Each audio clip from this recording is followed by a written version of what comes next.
Good morning. Welcome to this morning service. Although it's a Thanksgiving Day weekend, and there's no Dharma school, we're still conducting this 9:30 service, family service, so that those of you who can join us for this service. Next week is Bodhi Day, and I should mention this now so I don't forget. Next week is Bodhi Day. There is one service, and that service will be at 10 o'clock.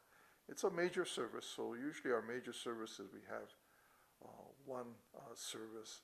And if you remember, we used to have these services like Bodhi Day and Hanamatsuri in the gym, where we all gather together in the gym and observed these services. But we're still kind of holding to that pattern of having our major services at 10 o'clock and having one service for that day. Our guest speaker will be Michael Endo, who is with the BCA headquarters. And Reverend Endo will join us virtually for that service. We'll begin this morning's service. We'll start with the reading of Sambujo, followed by Juseige.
Again, good morning.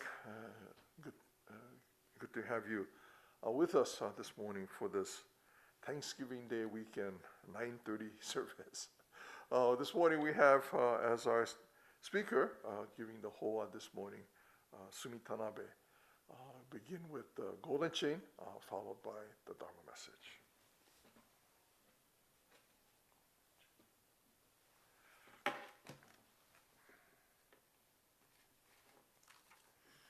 If you would Gassho. I am a link in Amida's golden chain of love that stretches around the world.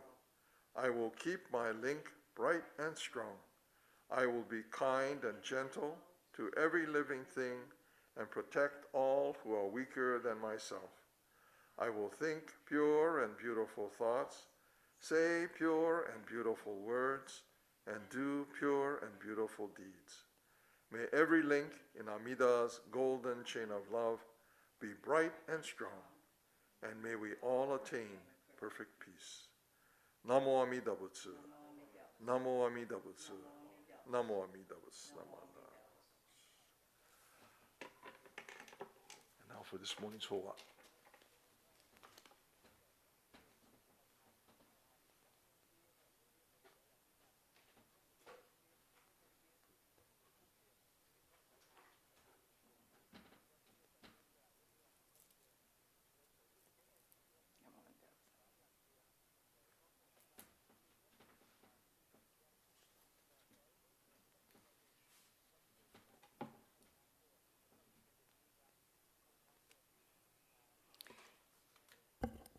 Good morning, Dharma School students, parents, and friends.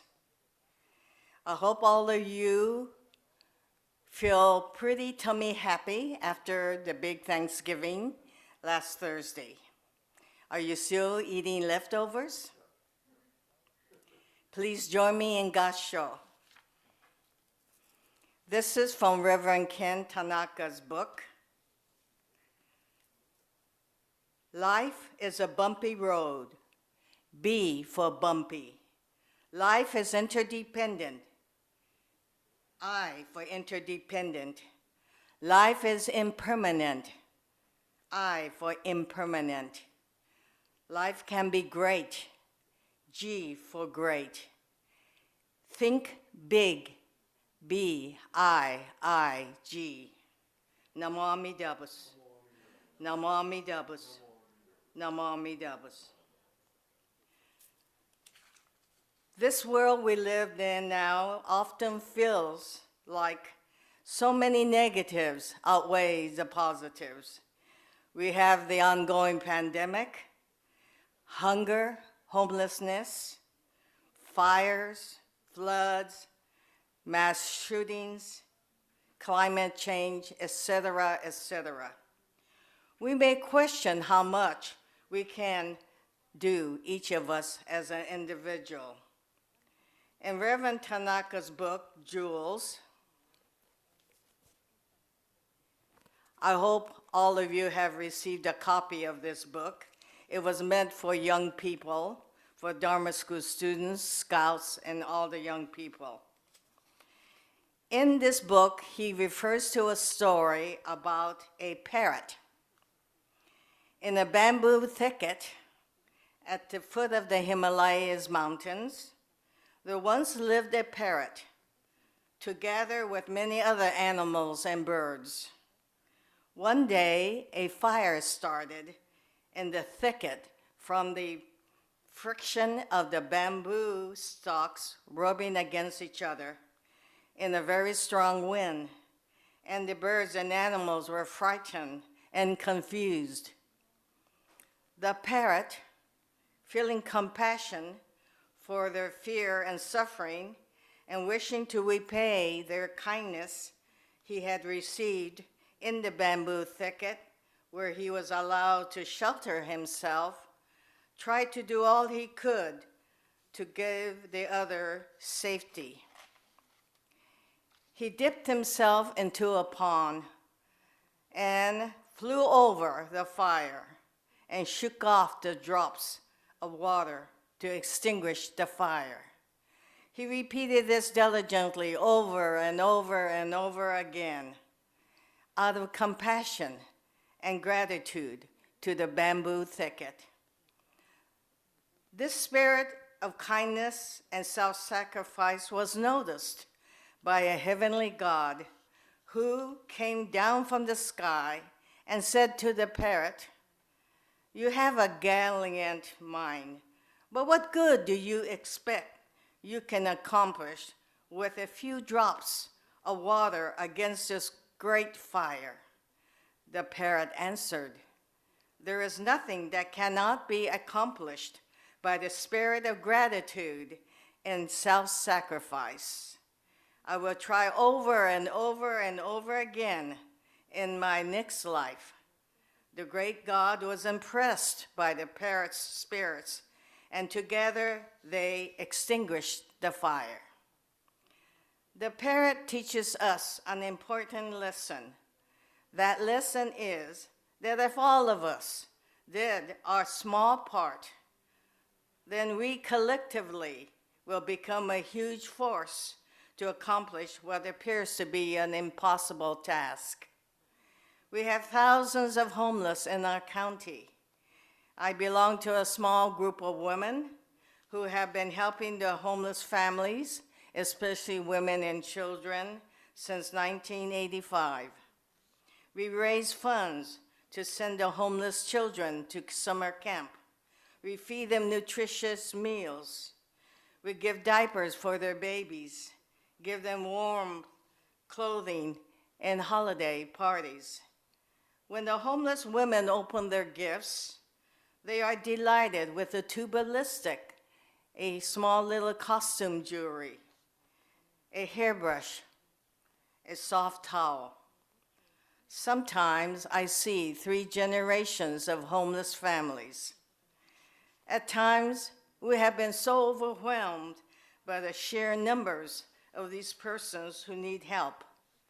It seems as if the homeless population keeps increasing now with the pandemic. People are concerned about the homeless, but many of them don't want them in their neighborhoods. They don't want any type of homeless shelters. Some homeless are very lucky because they have vans or recreational vehicles to live in, but they get chased from their parking. So many negatives, so many homeless. And then I think about that parrot who keeps trying to douse the flames. I feel encouragement and hope. My small committee on homeless recently received word that the Life Moves organization, to which we have been donating money for many years, has been successful in using remodeled shopping containers for what will be 100 homes in Mountain View. There are brightly painted rooms, bunk beds for children, bathrooms and kitchens. Outside the unit is a row of private showers and laundry facilities. There is a playground for the children. The homeless need more than shelter. They need resources to help them cope with their mental illness, drug addiction, and jobs. The case management provides resources for these families. Life Moves hopes to expand this type of housing to other cities. We feel grateful that a small committee on homeless women and children have been able to contribute in our little small way to this project. For years, our Sangha Support Committee for the homeless have fed the homeless hot lunches at the nearby Julian Street Inn. This inn is part of the larger organization of Life Moves. We had to stop due to the pandemic, but hope to continue sometime next year when it is safe to do so. Our BWA outreach project in the community, following in the footsteps of Lady Cujo, has been gathering donations for socks and underwear for the homeless families, for people living in shelters of Life Moves. You, the Sangha, helped us with this successful drive. So be like the parrot. In your small ways, help others. Please join me in Gassho. This is from the Dhammapada. To utter pleasant words without practicing them is like a radiant flower without fragrance. Namo Amidabus. Namo Amidabus. Namo Amidabus. Thank you for your kind attention. Please continue to take well and stay safe.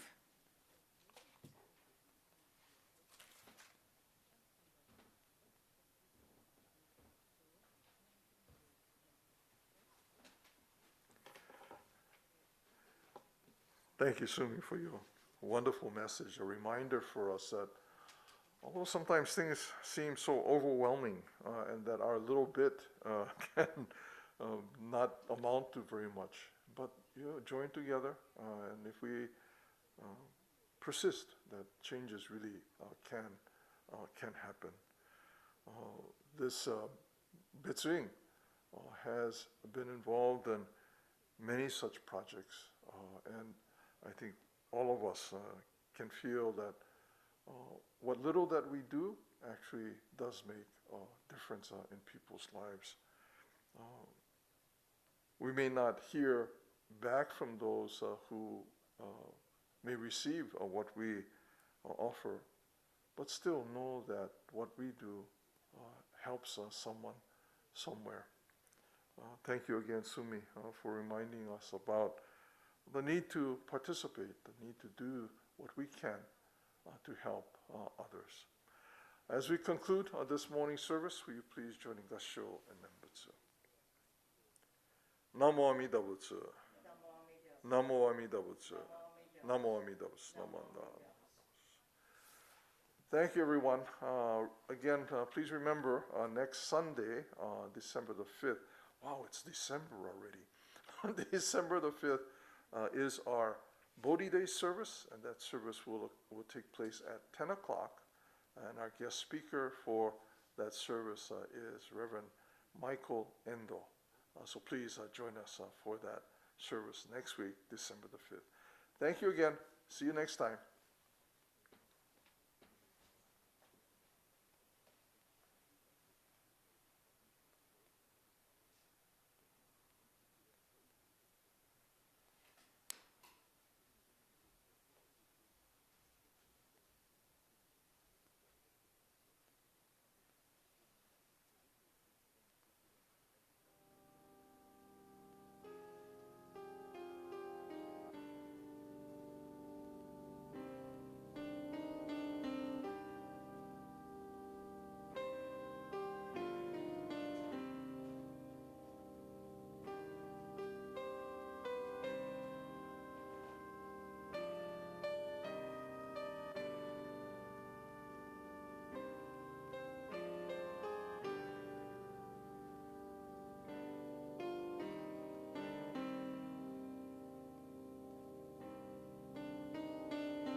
Good morning. Welcome to this morning service. We'll begin this morning service with the reading of Sambujo, followed by Junidai. So please join us for the reading of Junidai.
Betsuin Sambujo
If you would please join now in the reading of the three treasures.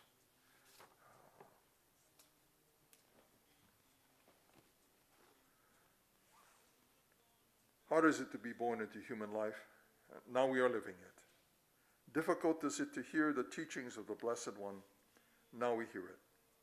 If we do not realize the truth in this life, when will it be realized? Let us reverently take refuge in the three treasures of the truth. I take refuge in the Buddha. May we absorb ourselves in the principle of the way to enlightenment and awaken in ourselves the supreme will. I take refuge in the Dharma. May we be submerged in the depths of the doctrine and gain wisdom as deep as the ocean. I take refuge in the Sangha.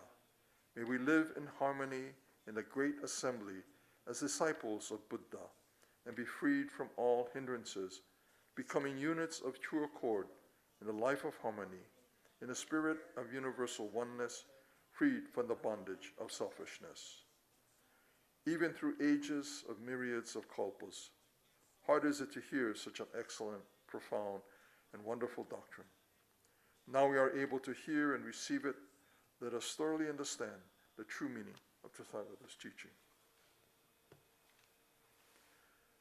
Namo Amida Butsu. Namo Amida Butsu. Namo Amida Butsu. Namanda.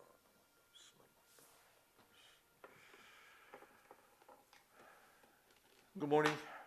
Again, welcome to this morning's service. We got started maybe a little bit late on this morning because Mikame Sensei and I were discussing some very important issues out on the veranda, and we were distracted because of the importance of what we were talking about. Actually, we were talking about yuzu. How her father is making ponzu. I ask her every once in a while what her family's doing, and she was saying, oh yeah, her dad's making ponzu. One of the members of the temple has a field, like an orchard maybe, of yuzu trees. And so he's gathered together these yuzu fruit to make ponzu. And so I was telling her that it's been maybe 5 years, maybe even longer than that. Kathy and Sarah and Elle were out looking for plants, and I think it's a city something or the other that where plants are for sale, and they went, and I think it was there. Maybe we went someplace else. But anyway, they were looking at lemon trees, because one of the tree that we have, and it's really sad, but one of the tree we have that was on the property when we arrived, and beautiful fruits, large, and all year long had these very sweet, and I don't know if it was Myers, but anyway, these large, beautiful lemons on the tree, and we're thinking of maybe we can find a tree that would replace that. And as they were looking through the lemon trees and lime trees, Sarah noticed one of the trees that was behind the rest of them, and it had been labeled also as I think a lemon tree. But she recognized the leaf because the yuzu leaf is very distinct. It has 3 lobes to it, not the singular lobe that you'd have on a lime or lemon tree, but has these 3 lobes on it.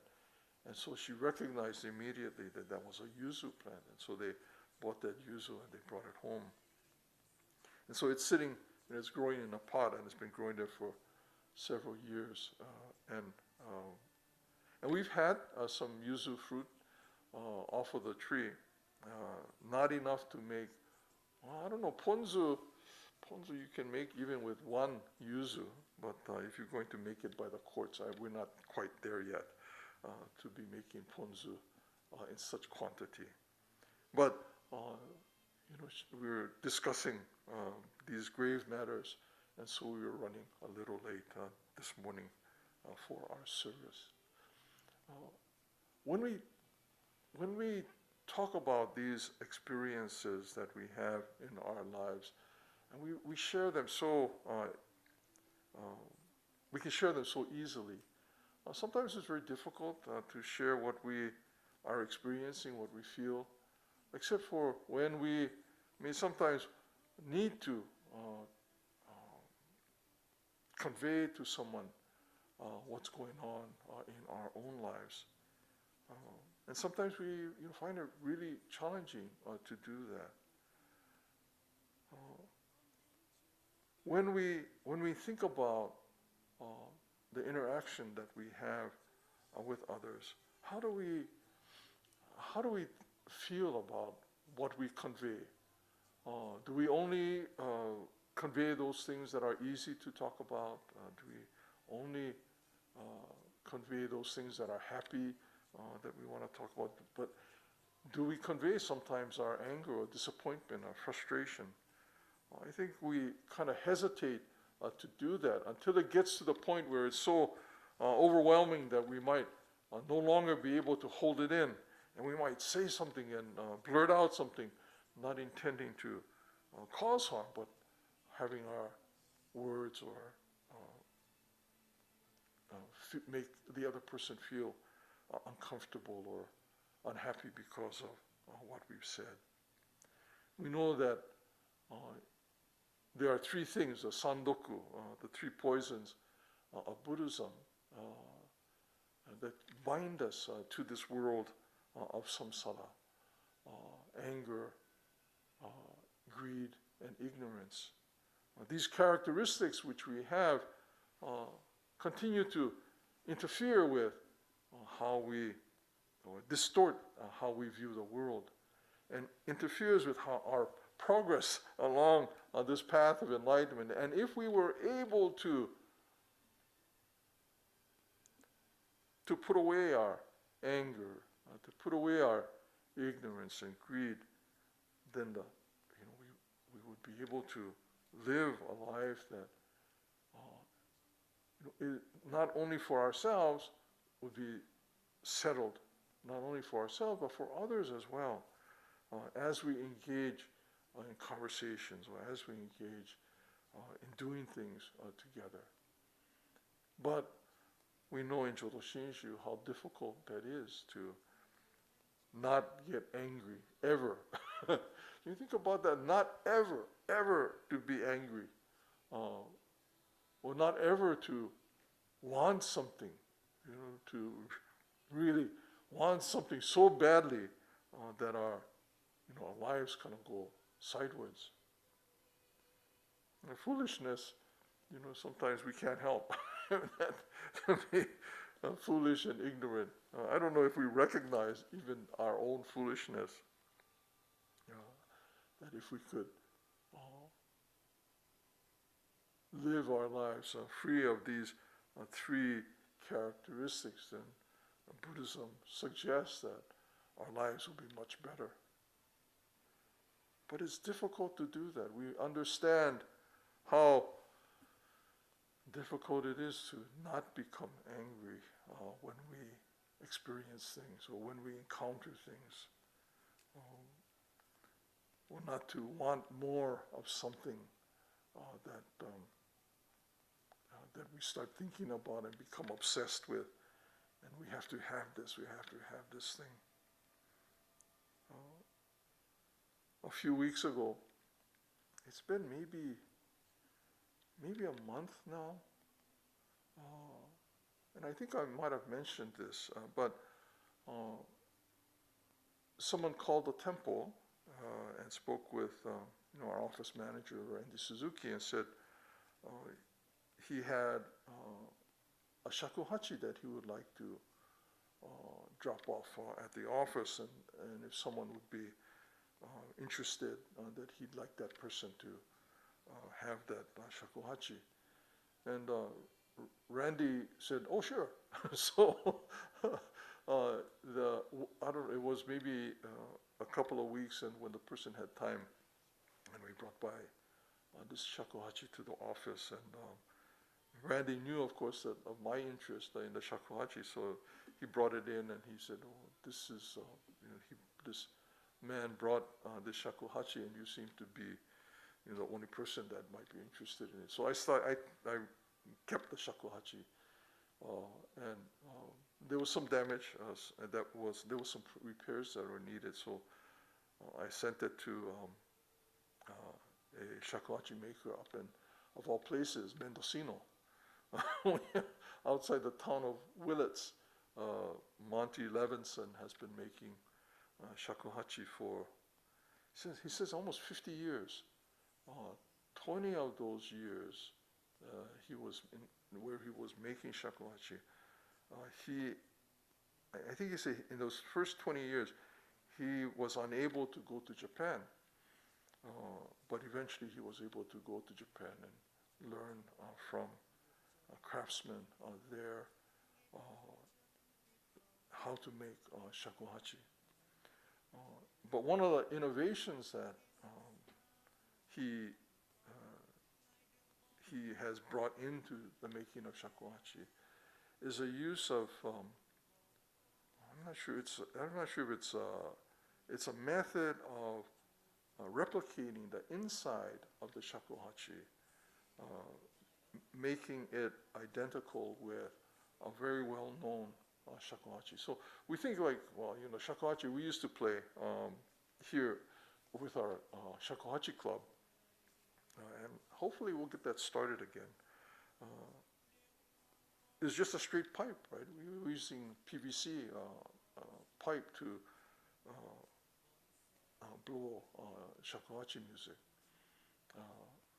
And with that straight pipe, you can still make a sound, but carefully crafted shakuhachi. Actually, you have to, the person who is making the shakuhachi has to adapt the inside of the shakuhachi so that the tones are correct.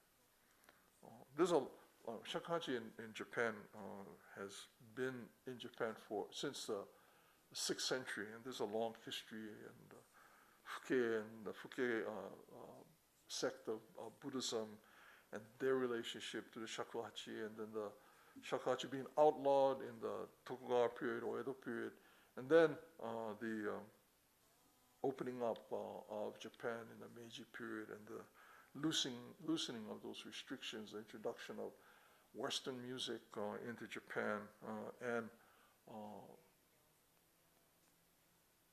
the use of shakuhachi, the shakuhachi becoming available to the general public. And the shakuhachi today is the two innovations that are relatively new, and that is standardization of the lengths of the different keys that the shakuhachi is played in. So shakuhachi is a D. There's a nishaku, which is a C, so it's two shaku. The shakuhachi is in the key of D. And there are different lengths of the shaku. So the flute. And these standard lengths was an innovation that occurred in the 1800s, so that you could play in ensembles that were tuned to a koto or shamisen, and it became more popular and more widely used. Prior to that, it was a meditation kind of an instrument, and that you would play, basically by yourself. You wouldn't be playing with anybody else, so it didn't matter whether your shakuhachi or instrument was perfectly tuned or not. So the tuning of the instrument is a relatively new innovation, although it was in Japan for centuries prior to that. And the other thing that I learned was that my first shakuhachi many years ago was a jointed shakuhachi, so it came apart into two pieces. And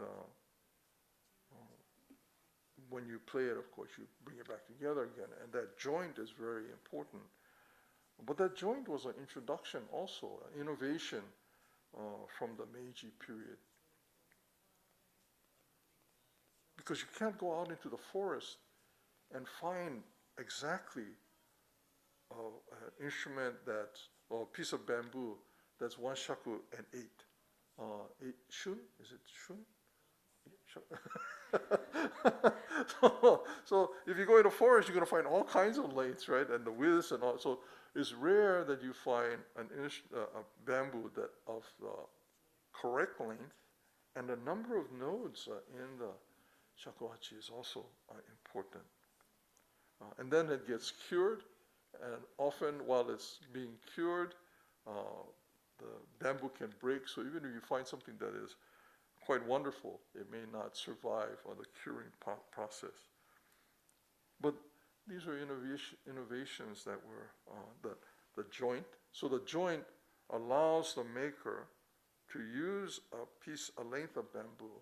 They may not be the exact length, but by adding a joint can adjust the length of the bamboo to match the appropriate length of that bamboo key, or that instrument's key.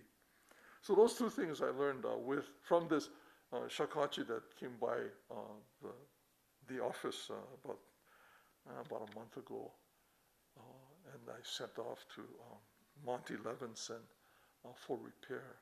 And in our conversations, I learned these things about the standardization of the shakuhachi, the bore, the introduction of lacquer as to coat the inside of the shakuhachi, and the addition of the joint to the middle of the shakuhachi as a way of standardizing the music, or standardizing the sound of the instrument.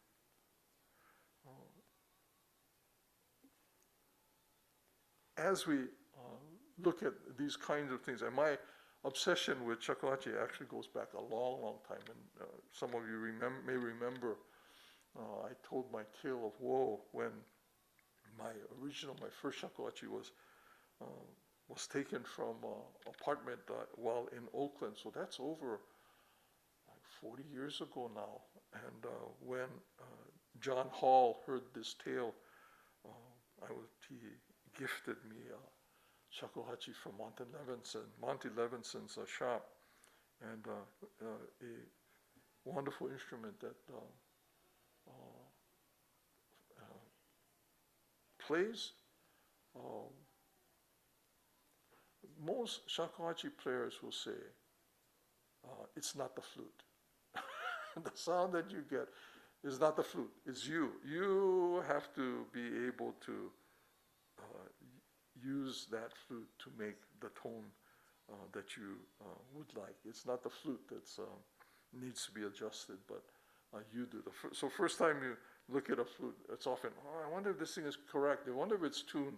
I wonder if the holes are in the right place. And we can wonder about all the kinds of things that might be wrong with the instrument, but it's really just the person who is blowing the flute that is the cause of that tone. And that tone, whatever comes out of that tone, is perfect. But that greed, right, that of the sandoku, that greed of wanting to play shakuhachi, of wanting to have that tone correct, of wanting all of these kinds of desires that I have for the instrument. Is that, it's a simple thing, something that I've thought about for a very long time and continues to be, maybe not quite an obsession, but pretty close to wanting to be able to play that instrument. But we're all, at some point or in some ways, we have these three characteristics that holds us here into this world of samsara, the world of birth and death. I don't know, maybe you don't have any obsessions. And when I get into something, it drives the family crazy. I get so immersed in what I want to see happen. It was barbecue. I kind of had to stop doing as much barbecue. A couple of things, right? It's the ecology, it's the meat production, it's the taking of animal life, and also annoying our neighbors with all the smoke. So I thought maybe a pellet smoker might work, which I started using it's got to be more than about 3 or 4 years ago. That helped reduce the amount of smoke, but it still doesn't address the issue of taking animal life in order to enjoy. But there's a photo of me holding up a Packard brisket in the kitchen, and I think it was part of the 25th anniversary.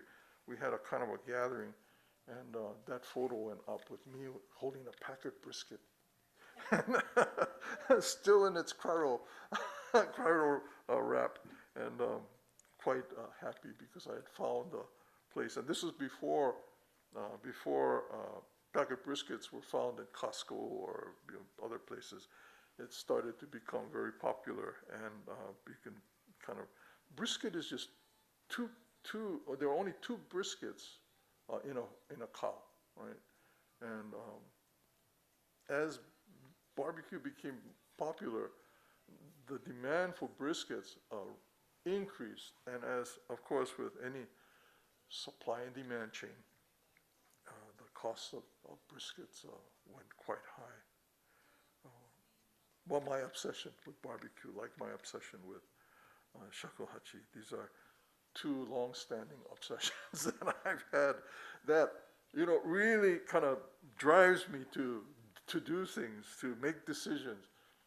That drives my family kind of crazy, but fortunately they're very kind, and they I try to.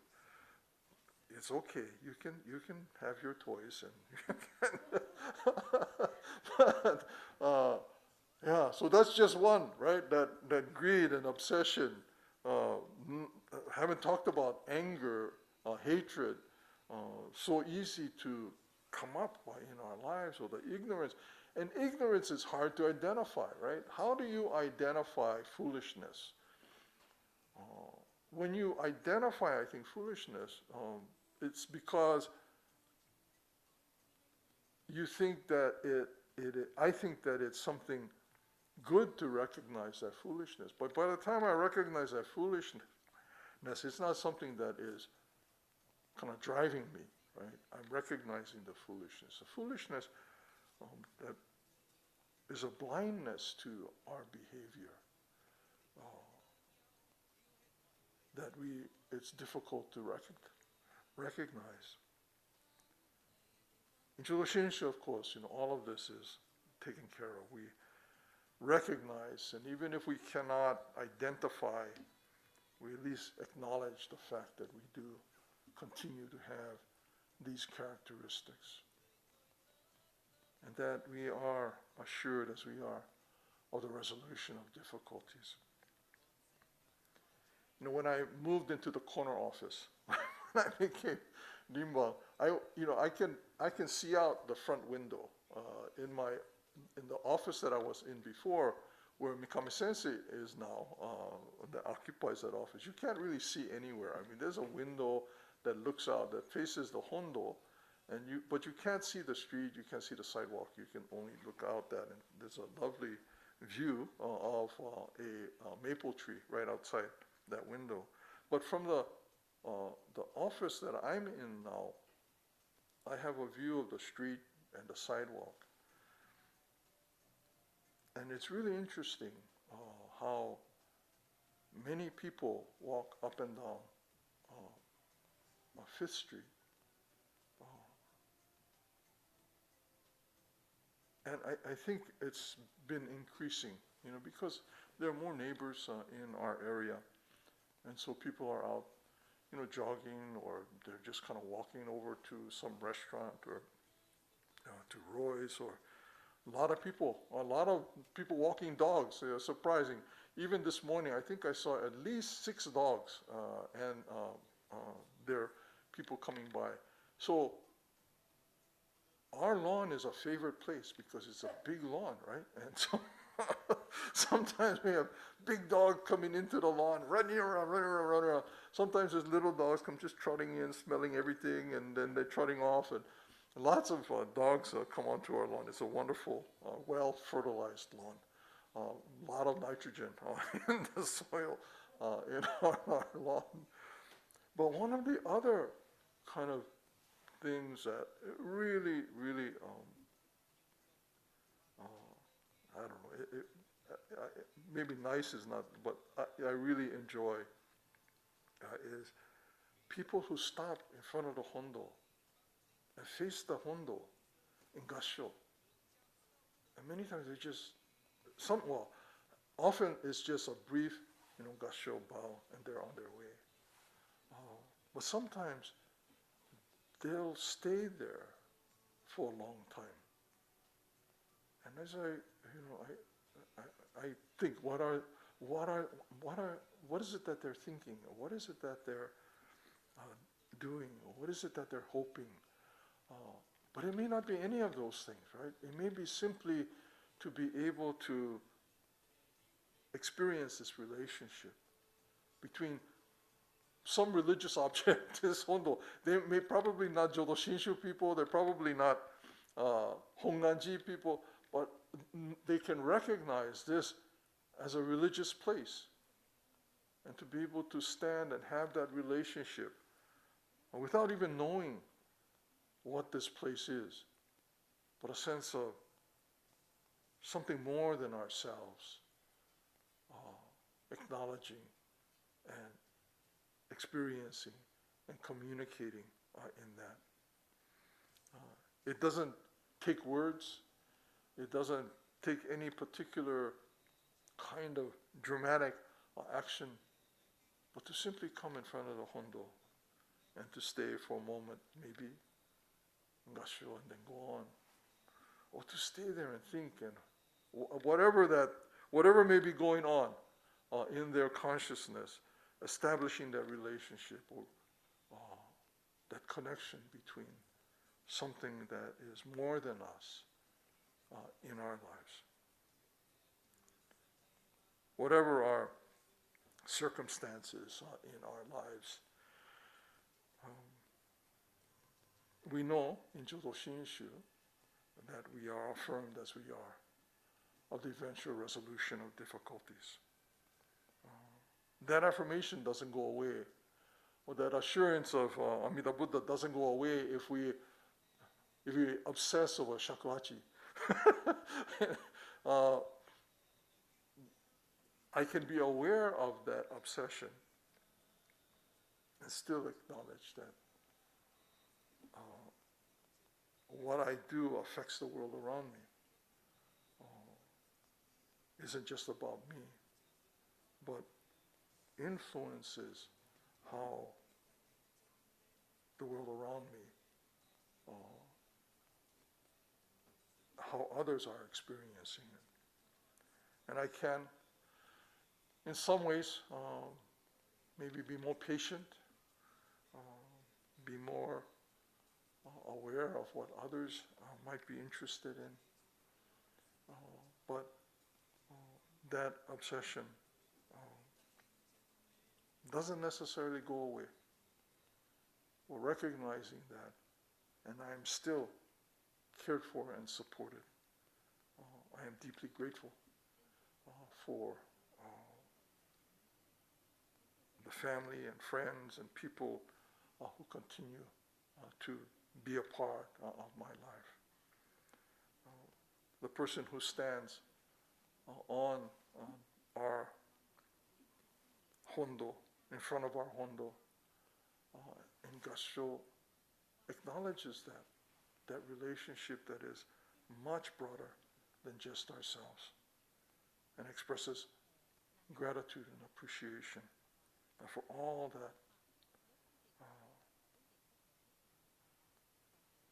provides me, all that converges on my life, that provides me with the opportunity to recognize the deep dependency I share with all life. In Jodo Shinshu, of course, we simply respond and we say Namo Amida Butsu, in gratitude and appreciation, acknowledging this dependency, this connection that we share with all life. And we are indeed truly grateful. We say, again, we just respond and say Namo Amida Butsu. That's enough. Other than that, we can feel comfortable, feel settled, that our lives are assured, as it is, of the eventual resolution of difficulties. Thank you very much for being part of this morning's service. Next week is Bodhi Day. We will have a 10 o'clock major service schedule. So we'll start at 10 o'clock. Our guest speaker will be Reverend Michael Endo, who is a part of the BCA headquarters staff. He has been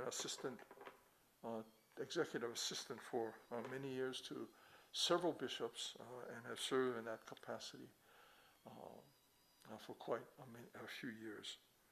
So please plan to join us again next week, Sunday, at 10 o'clock, when we will observe our Betsuin Bodhi Day service.